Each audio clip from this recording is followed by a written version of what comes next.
Back to my channel. I am Rubina Alamgir. আপনাদের সাথে একটি নতুন ব্লগ ভিডিও নিয়ে হাজির হয়ে গেলাম। অবশ্যই সবাই আমার চ্যানেলটি সাবস্ক্রাইব করবেন, লাইক করবেন, কমেন্ট করবেন, শেয়ার করবেন, আমার ভুল ত্রুটিগুলো ক্ষমা করে দিবেন। সো আজকে একটু অন্যরকম ব্যাপার আপনাদের সাথে শেয়ার করতে চলে আসলাম। তা হচ্ছে সময়ের সাথে সাথে, বয়সের সাথে সাথে মানুষের ভালো লাগা এবং ইচ্ছের পরিবর্তন হয়, মানসিকতার পরিবর্তন হয়। উদাহরণ হিসাবে আমি আমার ছোট ছোট কিছু বিষয়, খুবই সিম্পল কিছু বিষয় বলতে পারি। এর মধ্যে যেমন একটা টাইমে আমার প্রচুর পার্লারে যাওয়া হতো, ফেসিয়াল করা, হাত পা ফেসিয়াল করা, মানে মানে বডি ফেসিয়াল যেটাকে বলে, ফুল বডিও ফেসিয়াল করার একটা ব্যাপার ছিল, সেটা আমি করতাম। এবং আমার চুল বরাবরই বড় ছিল। আমি চুলটা ওইভাবে ছোট কখনো করা হয় না যে এতটুক এরকম ছোট, এটা আমি কোনো দিনই করিনি। আমার চুল এখনও আলহামদুলিল্লাহ মাজা ছেড়ে পড়ে, চুল লম্বা। কিন্তু চুল কাটা হতো ছোটোবেলায়, এভাবে বক কাটিং বলা হতো, এভাবে চুল সামনে দিয়ে একটু রাখা, এরকম করে কাটা হতো। সো এটা কাটতো ছোটোবেলায়, মা বাবার পছন্দে এরকম করে কেটে রাখতো, ছোট ছিলাম। এরপর যখন একটু বড় হলাম তখন হচ্ছে ইউ কাটটা দেওয়া হতো, ইউ কাট বা বি কাট এরকম একটা ব্যাপার ছিল। এরকম ইউ বা এরকম হচ্ছে বি কাট, এটা দেওয়া হতো। বাট ওটা হচ্ছে চুল লম্বার মধ্যে আগার দিক দিয়ে একটু কেটে দিত, এইভাবে চুলটা কাটা হতো। আর হচ্ছে শখ করে যখন বাংলাদেশে খুব বেশি প্রচলিত হচ্ছিল, আমরা তখন ছোট, যে চুলে কালারের একটা ব্যাপার আছে, ওই যে স্ট্রেট করে করে হচ্ছে কালার ছিল। তো তখন শখের বশে একবার কালারও করা হয়েছে চুল, একবার দুইবার কালার করা হয়েছে চুল, বেশ কয়েকবার চুল একটু বি বা ইউ কাট করে কাটা হয়েছে। ছোটোবেলায় বক কাটিং দিত, মা পছন্দ করতো বা ফ্যামিলির ওরা পছন্দ করতো, এইভাবে চুলটা কাটা হতো। এই তো মানে চুলটা আমার এই স্টাইল রাখা হতো। একটু ভুরু উঠানোর একটা ব্যাপার ছিল। জীবনে ফার্স্ট টাইম খুব ভারী করে পার্লার থেকে মেকআপ করেছিলাম, ভুরু উঠিয়েছিলাম, সেটা অনেক বছর আগে। তখন খুব পার্লার একটা ব্যাপার ছিল, একটা জো ছিল। এখন তো প্রত্যেকটা মানুষের ঘরেই পার্লার। তো এর পরবর্তীতে কি হলো, একটু পার্লারে যাওয়া কমিয়ে দিলাম, ঘরের মধ্যেই হচ্ছে ফেসিয়াল করতাম এবং আস্তে আস্তে নিজেই মেকআপ করাটাও শিখে গেলাম। তারপর খুব টাইট ফিট ড্রেস পরতে খুব ভালো লাগতো, মনে হতো টাইট ফিট ড্রেস পরলে এবং খুব শর্ট ড্রেস পরলে, জিন্স প্যান্ট পরলে হয়তো স্মার্ট লাগে, সুন্দর লাগে, এটা একটা ব্যাপার ছিল, ফিল করতাম এটা। তখন এইটা ভালো লাগতো। এবং হাতের নখ বড় রেখে নেল পালিশ দেওয়া, বা নেল পালিশ না দিলে মেহেদি দেওয়া। নেল পালিশ দেওয়াটা আমি ওইভাবে কখনোই পছন্দ করতাম না, আর আমার হাতের মানে নখ হচ্ছে রাখতে পারতাম না, ভেঙে যেত। তারপর রাখার জন্য ট্রাই করতাম, মাঝে মাঝে নেল পালিশ দেওয়া বা মেহেদি দেওয়া, এটা একটা শখ ছিল, করতাম। এই যে এগুলো আমার মধ্যে ছিল একটা টাইম, মানে অতিরিক্ত না, মানে কিছুটা টাইমের জন্য এই বিষয়গুলো আমার মধ্যে একটা টাইম ছিল।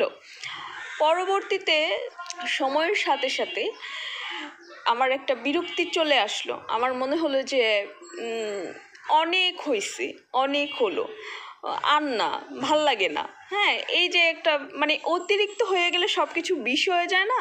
তো আস্তে আস্তে আস্তে আস্তে আমার মনে হলো অনেক হয়ে গেছে, মানে আমার এটার প্রতি আর কোনো ফিলের যে ব্যাপারটা, এটা আর নাই। মানে আমি তৃপ্ত হয়ে গেছি, আমার মানে এত পরিমাণই, মানে খুবই তৃপ্ত, মানে আমি মানসিকভাবে তৃপ্ত হয়ে গেছি এবং এতটাই তৃপ্ত হয়ে গেছি অতিরিক্ত যে আমি খুবই বিরক্ত এই বিষয়গুলোর ওপর। তো এর পরবর্তীতে এখন বর্তমানের কথা বলতে পারি। এখন বর্তমান আমার থ্রি পিস খুব পছন্দ, আমার শাড়ি ভীষণ পছন্দ করি, বাট পরতে পারি না। আর আমার চুল তো আলহামদুলিল্লাহ মাজার নিচ পর্যন্ত পড়ে, বাট পাতলা, শরীরে যেহেতু প্রোটিন আর রক্ত শূন্যতা, সো চুল প্রচণ্ড পরিমাণ ঝরে। বাট আমার চুল আলহামদুলিল্লাহ লম্বা, পাতলার মধ্যে হলেও লম্বা। আর হচ্ছে আমি এখন একটু লুজ ফিটিং ড্রেস পরতে পছন্দ করি, অ্যান্ড থ্রি পিসটাই পরতে পছন্দ করি। এর বাহিরে আমার যেন কিছু ভালোই লাগে না। খুব খোলামেলা ফিটিং বা শর্ট এরকম ড্রেস আমার ভালো লাগে না, বিরক্ত বোধ করি। বা চুলটা খোলা রাখা এটাও পছন্দ করি না। এখন ভিডিও করছি রুমে বসে, তাই চুল খুলে রেখেছি, বাট আমি চুল খুলে রাখতেই পারি না। হয়তো বা এখন যদি শো করা হয় বা শুটিং থাকে তাহলে হয়তো বা চুলটা একটু খোলা হয়, বাট আমি শর্ট দিয়ে বা শোতে গেলে ওই শোয়ের টাইমটুকুই চুলটা খোলা রাখি, এরপর সাথে সাথে চুল বেনি করে ফেলি বা বেঁধে ফেলি। একটা টাইম ছিল চুল খুব খোলা রাখতাম এবং কি চুল একটু নাড়াচাড়া করা ঘুরাইতে খুব ভালো লাগতো, মনে হতো যে এটা এটা এটা ভালো লাগতো, তখন এটা একটা ব্যাপার ছিল। তো সময়ের সাথে সাথে এখন এই সব কিছুই ভালো লাগে না, একদমই সাজি না। বাহিরে বের হলে কানে খুব ছোট্ট একটা টপ কানের দুল পরি, এবং আমি ভুরুও উঠাই না। চুল স্টাইল করে বিভিন্ন রকম করে কাটা বা কালার করার তো প্রশ্নই আসে না, ভুরু উঠাই না, হাতের নখও রাখি না, বা নেল পালিশ বা মেহেদি কিছুই দেওয়া হয় না। পার্লারে গিয়ে ভারী মেকআপ, পার্লারে গিয়ে ফেসিয়াল এইসবও আমার কিছু করা হয় না। শর্ট ড্রেস বা খুব ফিটিং ড্রেস, খুব মডার্ন ড্রেস কিছুই পরা হয় না। আসলে এগুলো আমার এত পরিমাণ আমি ক্যারি করছি যে আমি ওই যে বললাম খুব তৃপ্ত আর খুব বিরক্ত হয়েছি। তো এখন আর এসব আমার ফিল হয় না। আমি যেই ড্রেসে খুব কমফোর্ট ফিল করি সেটা যদি খুব সস্তা দামেরও হয়, আমি কমফোর্ট ফিল করছি, আমার ভালো লাগছে, একটা লুজ ফিটিং একটা সুতি ড্রেস আমার খুব ভালো লাগে।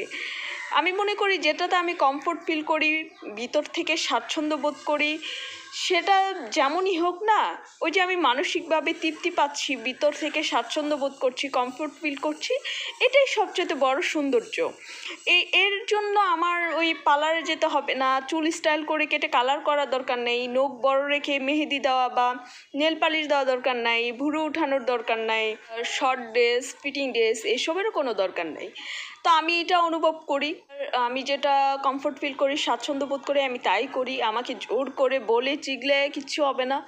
এমন নয় যে আমার ড্রেস, কসমেটিক, প্রসাধনী, জুতা কালেকশন এগুলা কম আছে, প্রচুর পরিমাণ কালেকশনে আছে। এমনও আছে যে আমি এখনও অনেক ড্রেসের যে স্টিকার থাকে, লোগো থাকে, এগুলো উঠাইনি, ওইভাবেই পড়ে আছে।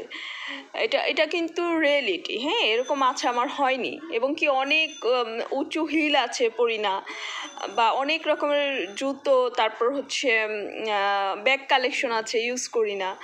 আমার আসলে যেটাতে কমফোর্ট ফিল করি সেটা যদি সিম্পলও হয় সেটাই আমার ভাল লাগে। আমি আসলে ভালো লাগার বাইরে আমার কিছুই ভাল লাগে না। ভালো লাগার বাহিরে গিয়ে অপছন্দের কোনো কিছু জোর জবরদস্তিভাবে আমার ভাল লাগে না। তো এটাই আর কি, মানুষের সময়ের সাথে ইচ্ছে এবং মানসিকতা পছন্দের পরিবর্তনটা হয়, সেটা সর্বক্ষেত্রে, কারণ আমরা রক্তে মাংসে করা মানুষ। তো এই কথাটুকু শেয়ার করার একটা কারণ আছে, সেটা বলি। আমার এক ছোট্ট বোন, উনি কমেন্ট করছিল যে ও আমাকে সরাসরি এবং কি আমার আড়ালেও কোথাও কমেন্ট করেছে, এবং কি আমার সামনে এসে আমাকেও এই কমেন্টটা করেছে যে আপু তোমার কিছু কাজ দেখে মনে হয়েছে ও মা তুমি মনে হয় অনেক বেশি গর্জিয়াস বাস্তবে, এরকমটা সে ভেবেছে। কিন্তু আমার সাথে সরাসরি কথা হওয়ার পর, দেখা হওয়ার পর তার কাছে এটা ফিল হয়েছে যে আমি খুবই সাধারণ এবং কি তার থেকে বেশি সাধারণ, এবং সে বাস্তব এবং সোশ্যাল মাধ্যমে আমার থেকেও বেশি স্মার্ট। তো ওই ছোটো বোনকে বলতে চাই, তার যে বয়স, তার যে লাইফস্টাইল, সে যে লাইফস্টাইলটা বিলং করে, এটা আমার না। কারণ আমি হচ্ছে রুবিনা, আমার লাইফস্টাইলটা হচ্ছে একরকম, আমার মানসিকতা, আমার মন মানসিকতা হচ্ছে একরকম, তারটা একরকম। সে যেটাকে স্মার্টনেস ভাবে, যেটা তার ভালো লাগে শো অফ করার জন্য, এতে সে নিজেকে গর্জিয়াস ভাবতেছে, স্মার্ট ভাবতেছে, এটা তার ব্যাপার। বাট আমি আমার মতো আমার আমার আমার কাছে আমার যেটা ভালো লাগে সেটাই আমার কাছে ইম্পর্টেন্ট। কে কী বললো না বললো এগুলো একটা টাইম আমার খুব মাথায় লাগতো, আজকাল আর লাগে না। আমি এটাই বোধ করি আমি যেমন শিল্পী রুবিনা আলমগীর কি এটা তার ওইটা তার শিল্পত্ব, বাট এর এর বাহিরে রুবিনা আসলে একজন মানুষ, একটি মেয়ে, এবং খুবই সাদামাটা সাধারণ একজন মানুষ। এই রুবিনাটাকে যাদের পছন্দ হবে, যারা গ্রহণ করতে পারবে, রুবিনা আসলে যা অরিজিনালি যা, তারা কিন্তু তাকে ওইভাবেই গ্রহণ করবে, পছন্দ করবে। রুবিনাকে ছবি বা ভিডিওতে কেউ যেমনটা দেখলো যদি বাস্তবেও তেমনটাই ভাবে, এটা কামনা করলে তো হবে না। যেমন আমার মুখে সুনুটাও, মানুষ তো সুনু দেয়, এই সুনুটাও নেই, এবং কি ঠোঁটে তো লিপস্টিক দেয় তাও নেই।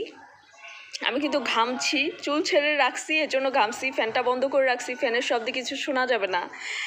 তো আমি কিন্তু এখন যে ভিডিওটা করছি একদম সাদা মাঠাভাবেই এসে ভিডিওটা করছি, তো এটাই আমি এতেই স্বাচ্ছন্দ্য বোধ করি।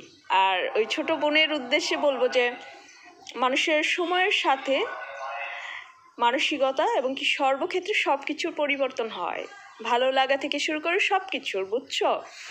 আর তুমি যেটাকে শো অফ করে ভাবছো তুমি খুব গর্জিয়াস স্মার্ট, এগুলো আমি আসলে এত পরিমাণ আমার মানে করতে হয়েছে, সেটা আমার কর্মক্ষেত্রে বা এমনিতেও করেছি, তখন আসলে তোমার জন্মই হয়নি, আর তুমি তখন আসলে এগুলো চোখেই দেখো নাই।